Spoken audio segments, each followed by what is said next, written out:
Welcome, ladies and gentlemen, to another edition of Brownsville Matters. We have with us this morning, right here in the studio, we have members of the bluegrass band Lindley Creek, Katie Greer Hudson and Jase Greer, who are brother and sister and have been long members of the band, this band, right? That's right, yeah, long members our whole life. Yeah, we started lifelong. the band when I was 4, so I guess 21 years ago Yeah. we started playing together. Your father started it? Well, we all kind of started as a family a little Okay. bit, so So like they the were... Osmonds. Yeah, kind of. We were just kind of looking for a hobby where we could all spend more time together, and we enjoyed music. We had no idea it was going to take over our entire lives. Well, when I heard you were coming in and it was a bluegrass band, I was not expecting you to be so young, because this is, I think the demographic for bluegrass is being generally, 60 and up or something like that. Oh, it is. Yeah, in some circles it is. It's interesting because bluegrass is one of those genres that encompasses a lot of different people groups. Like, you've got your super young hippie grass where like it's all young people. Grass, I like and then that. you've got your very traditional bluegrass that's a lot of the older generation as well.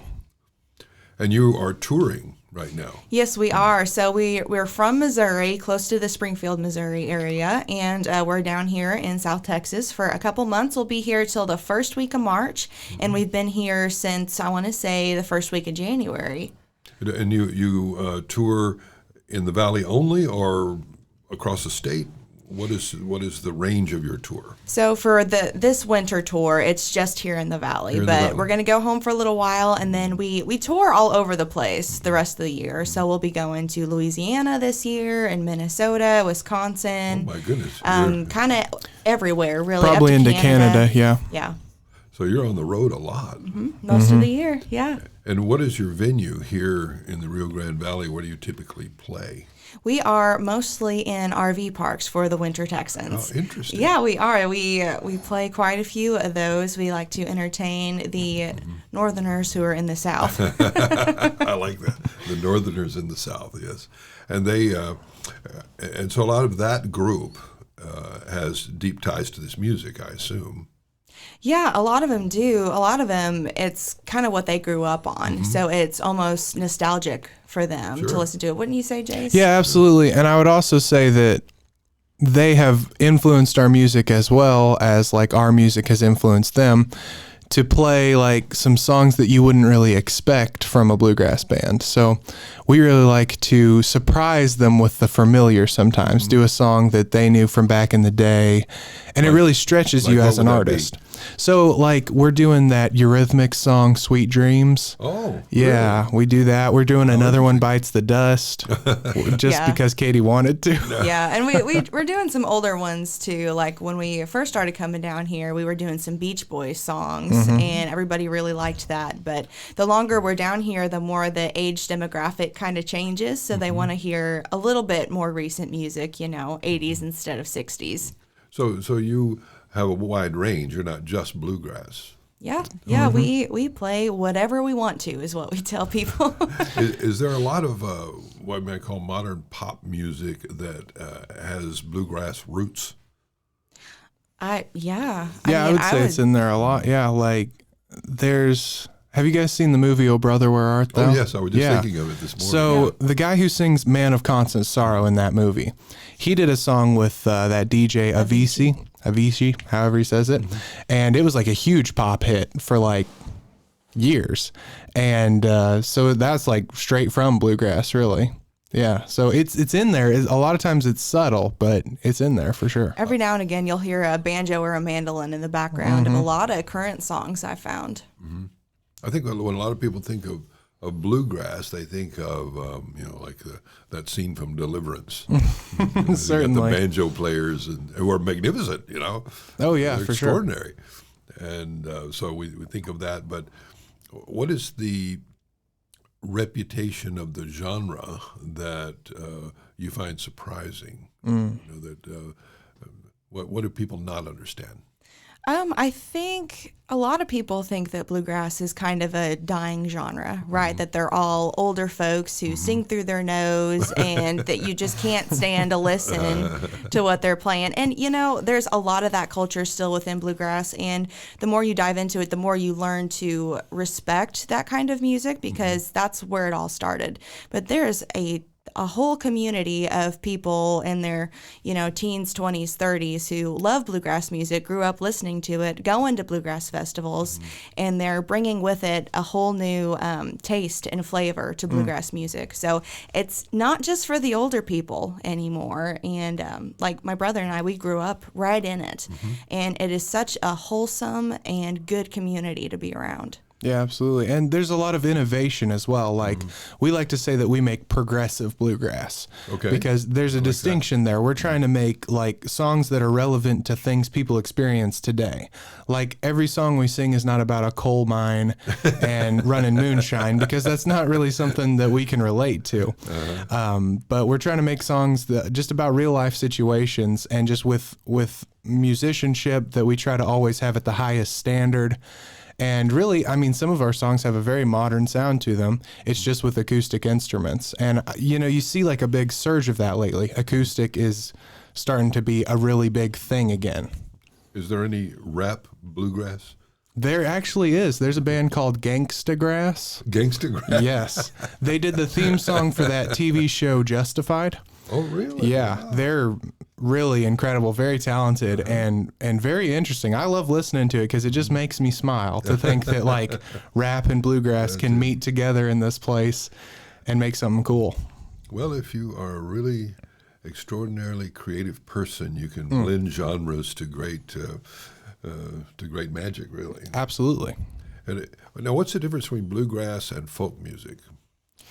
Folk music tends to How fast you play. right, how fast you play, for sure. Folk music lends itself better to drums and, electric guitars and stuff. It doesn't always have it, but it could, and they wouldn't get kicked out of the Bluegrass Festival if they brought it in, right? So bluegrass is a little bit more of I don't know, they're kind of sticklers with what is accepted and what's not as far as your instrumentation and stuff. But that is really growing and evolving over time. And there's a lot of overlap with the two genres for sure. And it depends on where you're from, because we're from like the pocket of traditional bluegrass music.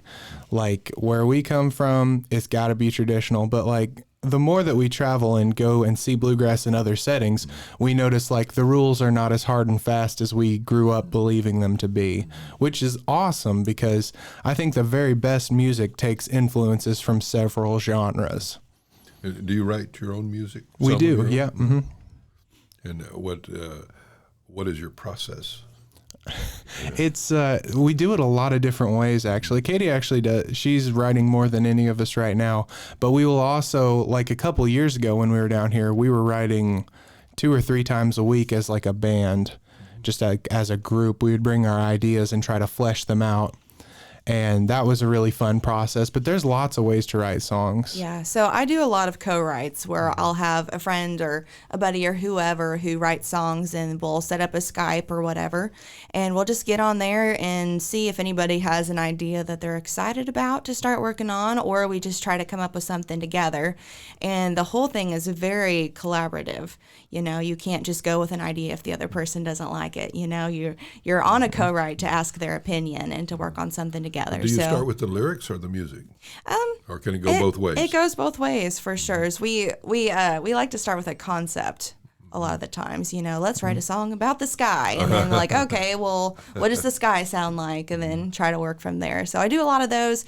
I do a lot of solo writes as well, and that's pretty well the same process. Just whatever I want to work on, you just kind of throw some stuff down, and I can come back later and decide I don't like it, but you have to write it down first, and then later you'll see if it's any good. Would you say that Dolly Parton's early music was bluegrass oriented? I would. Like Jolene? Yeah, like that? I would for sure. I'd say Dolly Parton is a huge influence on so many so much music, so many cultures, everything. She is the queen herself. And yeah. Such a delightful person. I mean, man, who doesn't love Dolly? I know. And it's just amazing to me. Like, my grandparents love her music. My parents love her music. I love her music. You know, she tends to span the generations with her influence. And that is just such an inspiration to all genres. Just a few years ago, Facebook has on your birthday, you can have a nonprofit you want to raise money for. And so I put down Dolly Parton's children's library. Or something. Yeah, that's such a wonderful thing. And I was just shows the power of her appeal that raised somewhere around $2,500 for that. And that's awesome. Ordinarily I see most people's birthdays, they raise $300 or $400 or something, but because it was Dolly, it just really kind of blew up. We raised some pretty good money for her that way. But and I'm also surprised with talking about a songwriter. I didn't know until a few years ago all the songs that she had written. That other people made famous. Right. Like "I Will Always Love You," Whitney Houston. She wrote that one. Yeah, and some other ones I'm sure that I'm blanking on. Yeah, there's another one. I can't think of what it is, but there's another one in that same caliber that she wrote. And not to mention all of her own songs and all that. Yeah. And so, but she grew up in Appalachia, right? Yeah. And poor. Yes, very. And that's the region that the music came from, really? Appalachia, Ozarks? Yeah. Oh, for sure. The birthplace of... It is, yeah. In Virginia, in Tennessee, all those places are, I think, technically where it came from. But there's always been a pocket of bluegrass in Missouri in the Ozark Mountains as well. And they're kind of different, but they're very similar. You have to have a banjo to be bluegrass? Well, we don't have a banjo. I hope not, because we're breaking that rule. No, but seriously, is that an instrument that's kind of connected to the genre stereotypically? It is for sure. Almost every single bluegrass band has a banjo. And we did for years. Jase and I, we have an older brother. He's older than both of us. He played the banjo and played with us for years, but he got married 10 years ago, and now him and his wife have 4 little girls. So they don't travel with us anymore because the road and 4 little girls don't exactly... Yeah, that doesn't always work out. But he plays with us when we're home. So sometimes we have a banjo player, but most of the time we don't. Well, tell me about a typical evening where you're playing here in the Valley. What is that like? How many people come, and what's the venue? Where do you set up, and et cetera? Right. Well, we normally show up to a venue a couple hours before, and we set up for an hour, and then we like to be out of there an hour before the concert because something about these Winter Texans, they show up early. They're going to be there. Yeah. And when you're setting up, they want to talk to you. Yeah, you don't exactly want an audience when you're setting up for sure. So we come in a couple hours before, and our show last night had almost 150 people. I'd say it was at Riverbend in Brownsville, actually. Yep. That's a big audience. Yeah, it was a lot of fun, and we normally play about 2 hours with a break in the middle. And do the people buy tickets, or does the park itself cover? It varies park to park. Most of the time down here it is ticketed. We do have a couple flat rate events too. And you play for a couple hours, you take requests, and that's what we did last night. Yeah. It just depends on if we know the song, because you have your whole catalog that you have, and you know it really well. And so if you just do every request, it kind of can take the overall production value down if you're not careful. So if somebody requests a song that we either have done or are currently playing and just haven't played yet, then we'll absolutely do that if it's within our capability. But there's sometimes we go, no, that's a great song and we should learn it, but we have not yet learned it. Right. Yeah, we're not going to Google the lyrics and chords and try to fake through it. That just is not representative of who we are. So we won't do a request unless we can do it well. What's the request you get often that you just kind of maybe roll your eyes a little bit, say not again. Orange Blossom Yeah, Special. the one we got last night. Orange Blossom. Oh man, I've been playing that song for forever, which we've stopped playing it. And then just last night, somebody requested it, and I was like, you know what? It'll be fine to play it because it's been long enough now. I mean, it's a wonderful song. There's a reason people request it because they don't hear it all the time. Right. But if you're playing it like every show, that is a lot of Orange Blossom Special. I had a friend in a rock band, and he said, if I hear the request for Freebird one more time, I'm going to shoot somebody. We get requested that all the time, jokingly. No one ever thinks we're actually going to play it, but they always request it, and we're not even a rock band, so I can't even imagine what it'd be like. So Orange Blossom Special is one that you get. Oh yeah, all the time.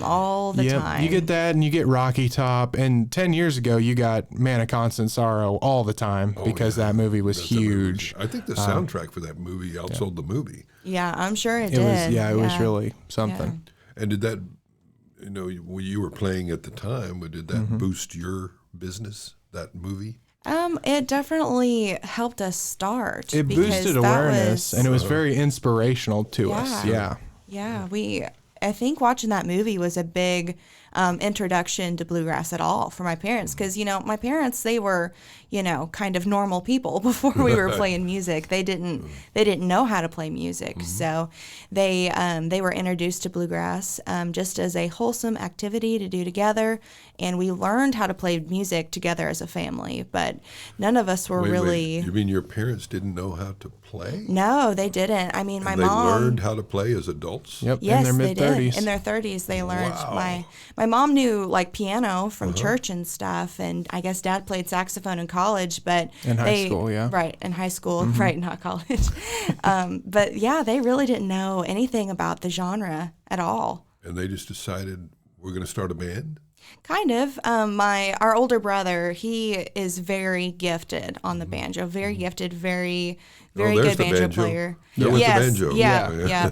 And he was very advanced when he was 9 years old. He was very good. And then his banjo teacher told my parents that if you want to play music with him, you had better get started because he's going to, leave you in the dust if you don't keep up.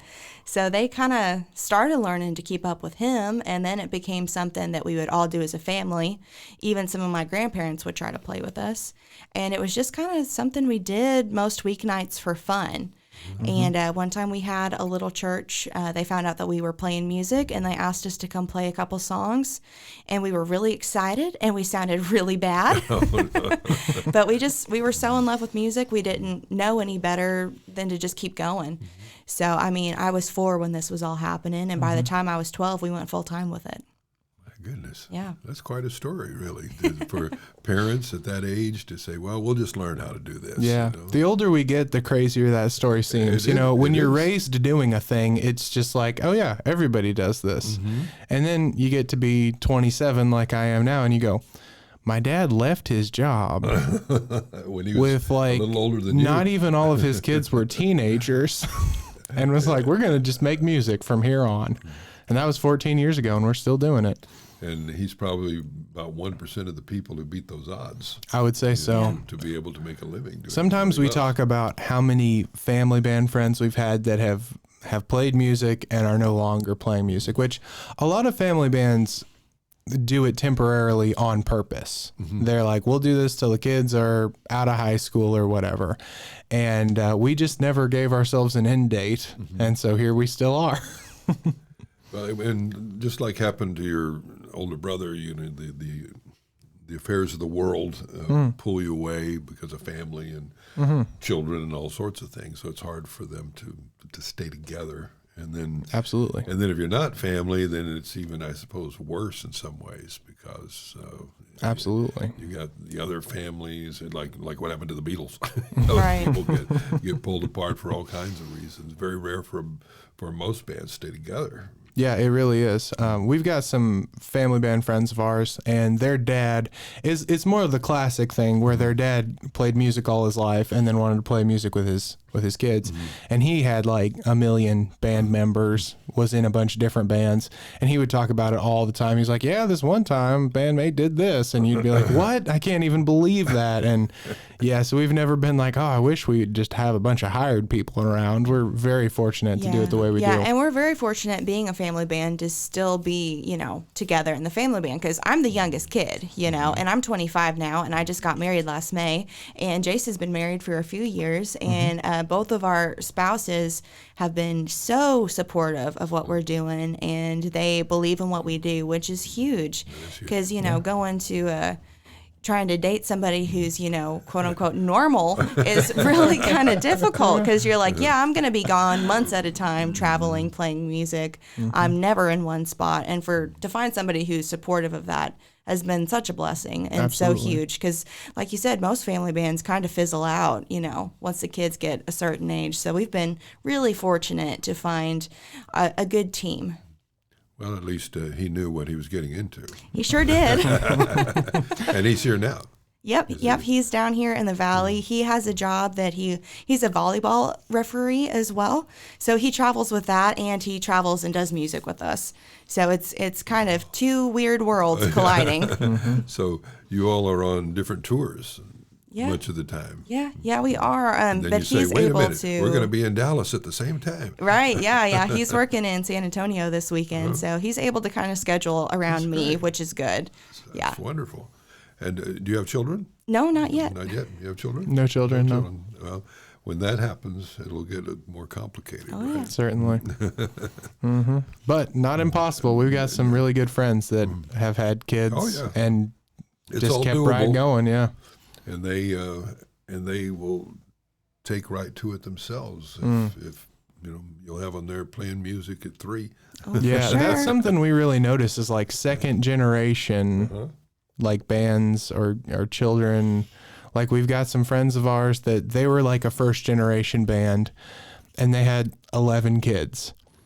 And by the time like their youngest kid has started to get older, she's like extremely gifted, and you can just tell. And it's just like growing up around it in a sort of different way. It's really amazing. And like when you meet bands sometimes and you're like, oh, hey, like, what's your background? And they're like, yeah, our parents were musicians or whatever. And you can just tell sometimes they got that advantage. He's going to cough now. He has it. For as long as he could. He's so shocked by your content. Blown him away with this. Water or anything like that? I think I'm all good. Give me 1 second. All right. Where do you live as you're touring? You have a Winnebago or what? Well, we have a tour bus. We have a 45-foot Prevost. Yep. So we're staying in Mission right now. Okay. So But how many people do you have touring? How many of your family are with you? There's six of us bus? right now. 6 of us right now, but they're kind of renting out a camper while we're down here. We usually try to do like get a couple other spaces as well as the bus once we land. So like we'll all be in the bus getting down here, and that works, but not super well. And then we try to spread out once we're here. 6 people is a lot. In That is a lot of 45 people. seats. That's what I was Too gonna say. many. Yeah. Too many. 3 couples. Yeah. Too many. Too many. And how long do you have the bus? Let's see. We've had the bus. Oh, when did we get this one? We've had a bus of some sort for many years, but this current one that we've had. Was it 2017? Yeah. I'm I going to think say it that's was, when we got it. Yeah. And we had a different bus before that one. Then we were borrowing our grandparents' RV before that. Then before that, we had a super old GMC, used to be a Greyhound, that the brakes did not work, and neither did the reverse. Like every time we went to put it in reverse, my older brother had to run out, open up the side hatch to the engine, get a board, and push on this cylinder. No. At the same time that Dad hit reverse, and if they didn't do it at the same time, it wouldn't work. So like you ever get like bound up in an intersection and need to back up, and they would have to just run out in traffic and push this thing. And we wonder why he's not playing with this anymore. I don't know. My It's goodness. so strange. I don't understand it. I'm sure you have a lot of great stories about the difficulties of getting to the gig. Oh man. Yes, we do for sure. We have a very recent one. Really? What happened? Yeah, so Katie had some doctor's appointments back in Missouri, where we're from, like right before our first gig down here this year. So we were going to play on the 4th, and her appointments were in the afternoon on the 3rd. And it's like fully 16 hours away from our house. So Katie and I leave, and we drive a bunch on the 3rd, and then we get up on the 4th. We have 6 hours still to drive, and we have to make the gig that night. And normally we don't ever do stuff like that.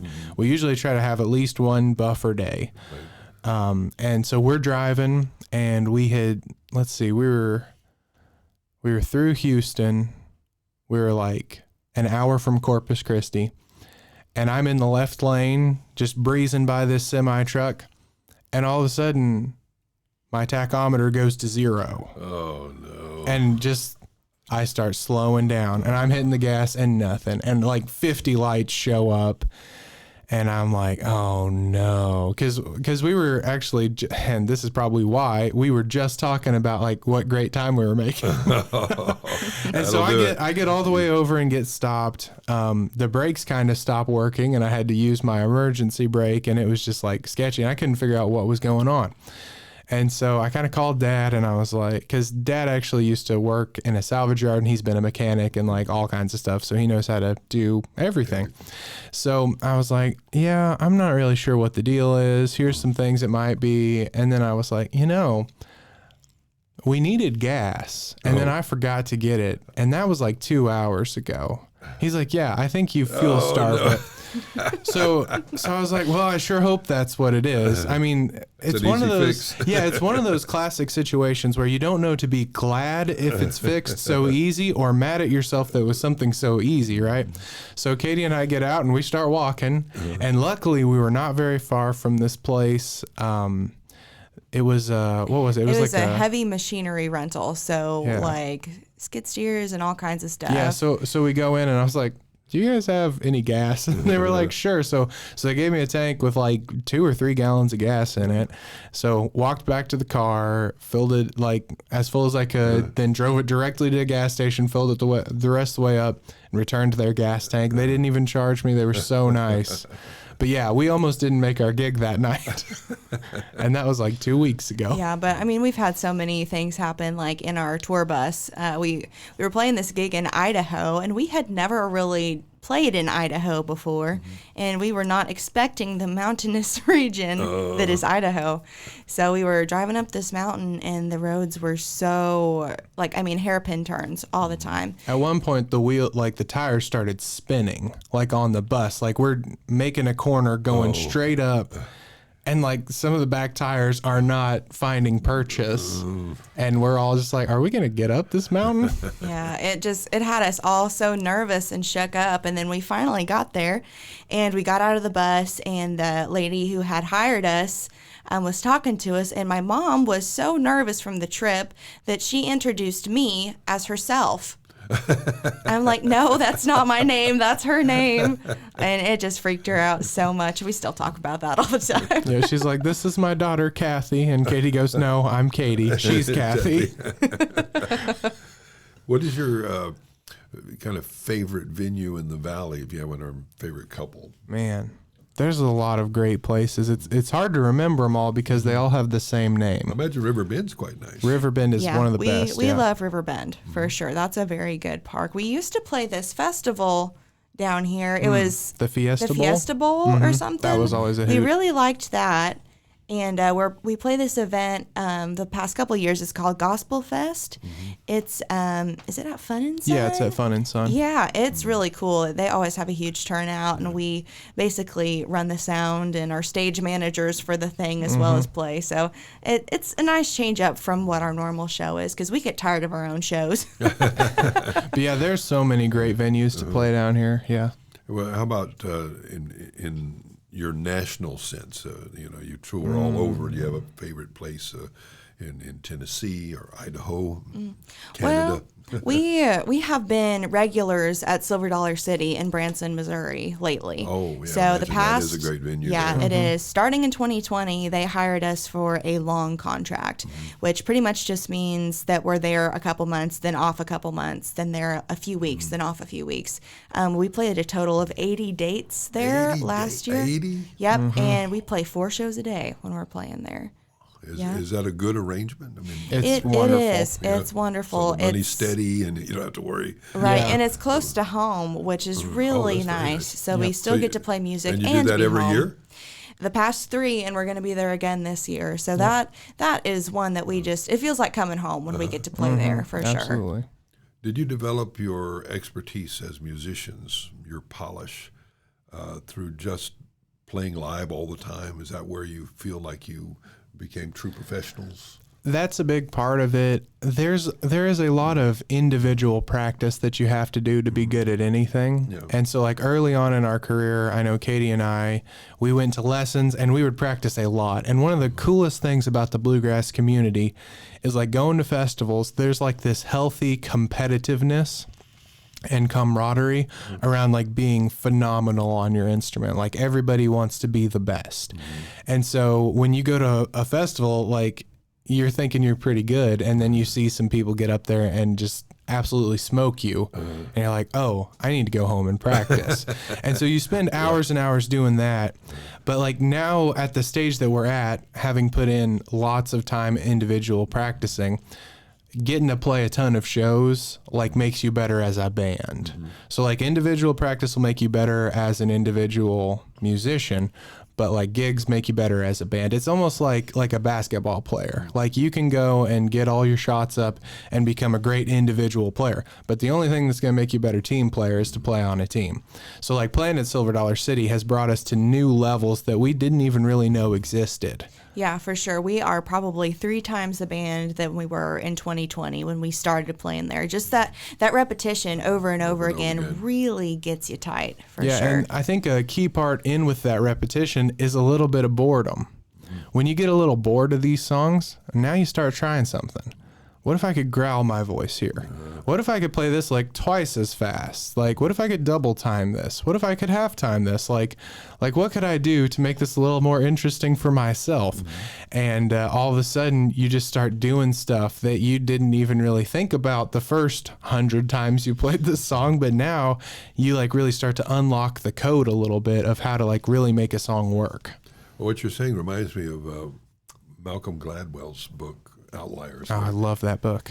Yeah. Where he writes about the Beatles and Yes. how the Beatles became the uniquely powerful band that they were because they played together night after night after night in Yes. Germany. Uh-huh. And I believe he makes the point that a lot of bands never have that kind of synergy because they really are only together for cutting an album in the studio. Yeah. They bring in A weekend gig they or bring in a drummer or something, but they never have that kind of symmetry that forms from playing every night all the time Yeah. for years. And when you're a family on top of Yes, playing yeah. that much, it really, you really get to where you can communicate without saying a word on Yeah, stage. absolutely. 'Cause, man, there is some stuff that happens on stage that if you were not used to playing together, you would just fall apart. Yeah, Katie and I have this thing where every time something funny, strange, weird happens, we always look at each other, which is very dangerous because as you know, if you're in a funny situation and you're trying not to laugh and you look at somebody that you know well,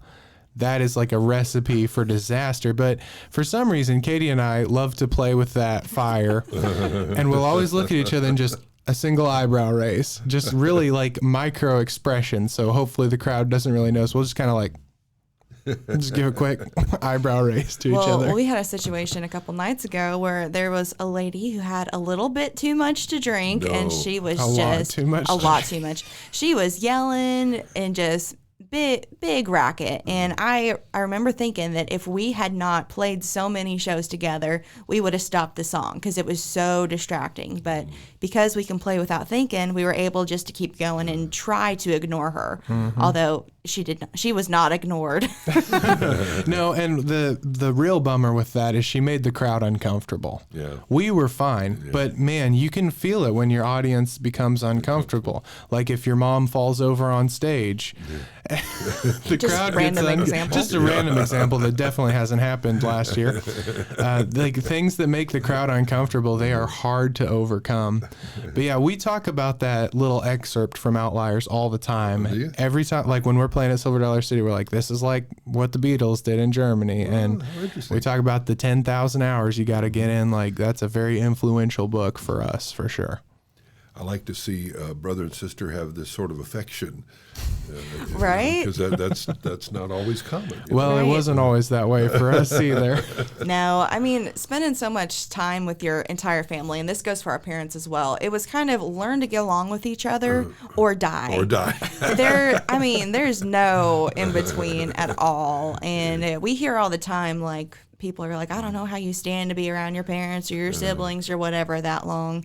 And I mean, we're normal. We get in arguments and stuff, but it's just all that together time. A lot of normal families, they're able to just run away from each other, but we're close enough to each other where we have to see each other in 30 minutes. You can't throw a fit and storm off when you're going down the road and That's you're right. in a bus. Yeah, you got to work it out. Yeah.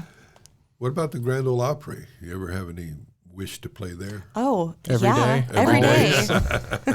Without stop.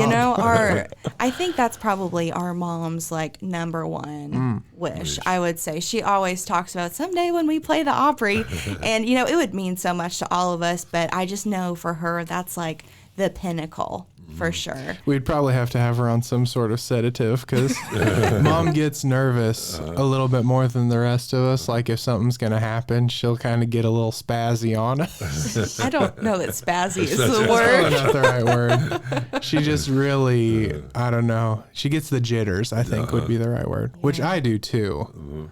But Well, yeah. we're on stage so much we never get nervous unless we are playing in front of other musicians or it's like high stakes. So if it is high stakes, because we're not used to being nervous, sometimes some members of the band don't always deal with that very well. But this playing like 4 times a day every day at Silver Dollar City has got it where we just don't hardly get rattled anymore, which is great. Like some situations that we've done recently, like we got to play at IBMA, which is the International Bluegrass Music Association, their big event in North Carolina. We got to play there, and even 2 years ago, 3 years ago, we would have been freaked out and unable to. We probably would have played everything 4 times faster than normal, because that's the first thing you do when you get nervous. You start playing faster, and we would have been out of breath and just freaking out. But we had played those songs enough times and knew how they worked that we were just able to play. And I felt nervous, but it was like the fun kind of nervous, like that anticipation and excitement. And so that's what I hope happens when we play the Opry. I can't say that is what will happen. I was thinking of, read an article not long ago about Elvis Presley when he played the Opry, and they didn't know what to make of him because he wasn't quite a fit.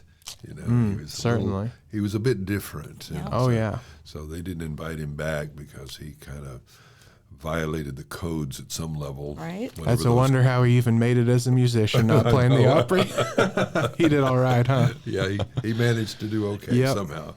But actually, one of the ways that he was successful is he played in Texas. Because when he played in the South, he had, their issues. Was he playing black music? What was he playing? Right. And then he played a lot in West Texas where it wasn't an issue. They just Yeah. liked his charisma. Yeah, for and sure. his energy and stuff. So it wasn't an issue. Yeah. And that's where he even said later in life that he said, I owe a lot to the people of West Texas because they put me Wow. on the map. That's really cool. They're very cool. Did you know that Elvis did a song that was written by Bill Monroe, who is the father of bluegrass music? No, I didn't. Yeah, so like Bill Doesn't Monroe. surprise me, but I didn't know. Yeah, so Bill Monroe like originated bluegrass music, and like in his day, bluegrass was as popular as anything. Like it was as popular as country. It was huge, and he wrote this song called "Blue Moon of Kentucky." And Elvis was like, "Hey, I would love to do this song." And Bill Monroe was like, "Well, if it'll help this young feller get started, I want him to be able to do that." And so, yeah. if people know Blue Moon of Kentucky, they probably know it from Elvis. So yeah. Well, it's like those Roots. songs that Dolly wrote for other people. You know, Right. that you think of it as Absolutely. a Whitney Houston song, but Right. it's Dolly. Yeah, it's a surprise. And some of those same sort of surprise comes from songs by, I just had it a minute ago now, I forgot. Oh, Prince. Oh, yeah. Prince wrote a lot of songs for other people, and quite a prolific, songwriter. Bojangles, written by Jerry Jeff Walker, was made famous by the 70s and stuff. Oh, okay. Sammy Davis Jr. Oh, yeah, Sammy Davis okay. Jr. Yep. Did Bojangles, That's right. and I would say a recent example of a writer who's written a lot of songs and you don't even realize it is Chris Stapleton. Like he's written songs for Luke Bryan, and now I'm blanking on anyone else, but I saw a video the other day that was just like songs that he'd written, and it was like 5 super popular songs. And I've always known he was a great writer. And, he was in the Steel Drivers, which is a bluegrass band, like for years before he started his country career. But yeah, his influence is like everywhere right now. are there songwriters who don't play an instrument? There's real good with lyrics, and I'm sure there are. I know most songwriters that I know have to play something a little bit, and they'll tell you that they do not play guitar very well at all, but well enough to kind of come up with something. Or a lot of times they'll write with somebody who does play music. It is really hard if you don't have any grasp on chords to write a song. well, isn't Elton John? He had a lyricist, right? Elton John You're right. wrote the music, and then he wrote the lyrics to the music. Yeah. Is that right? That happens a lot of times with co-writers and things like that, for sure. Yeah, for sure. A lot of music comes from poems because it already lends itself. It's got its own rhythm and its own rhyme scheme already laid out. Yeah. It's already there.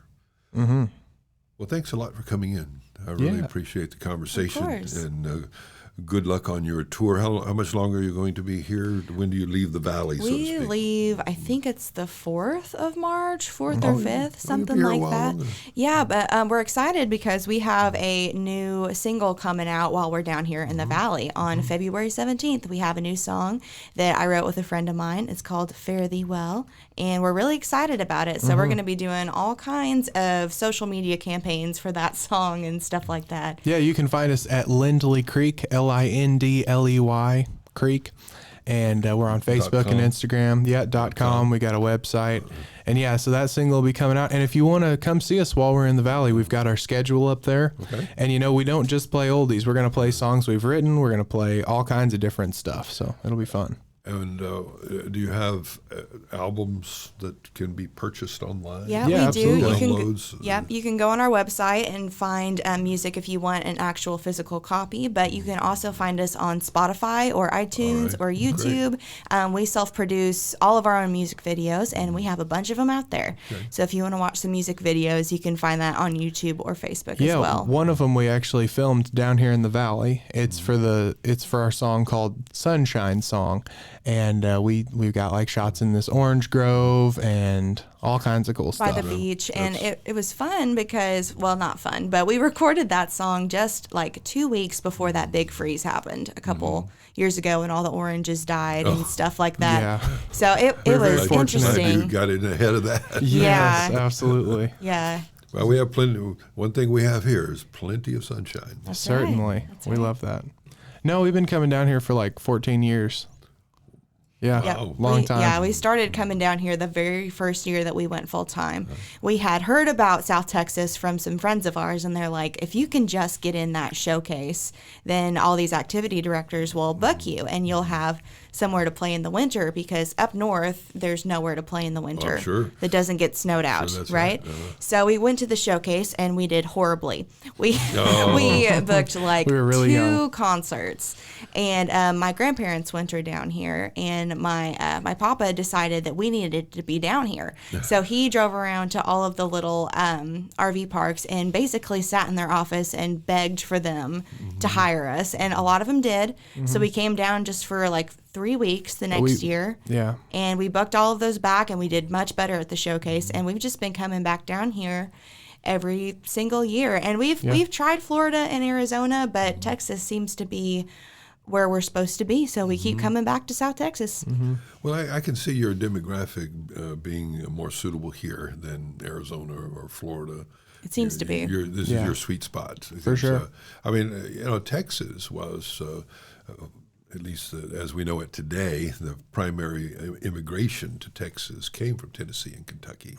Yeah. There's an old saying that Tennessee is the father of Texas and Kentucky is the mother. Interesting. So Never heard that. the migration really cool. pattern came from that region where bluegrass comes from, overwhelmingly. I mean, if you look at the men who fought at the Alamo, they were almost all from that region. Yep. So we have a deep connection. Yeah. And then a lot of the winter Texans coming also come from Arkansas, Missouri, and they come down here from those areas as you go. Iowa. Yep, Iowa. Lot Lots of folks Iowa. from Iowa. I think the whole state, really.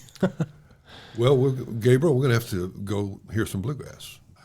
Yeah. You're all for it, right? You guys should come out. It'll be a blast. Yeah, well, thanks for coming in. Love talking to you. Yeah, likewise. Thanks for having us. Yeah. Thanks for watching this BSPA video. Go ahead and hit like and subscribe if you like what you see. And if you really like what you see, go ahead and go to our website, brosoperformingarts.org, and smash the donate button. And then we'll really like you too.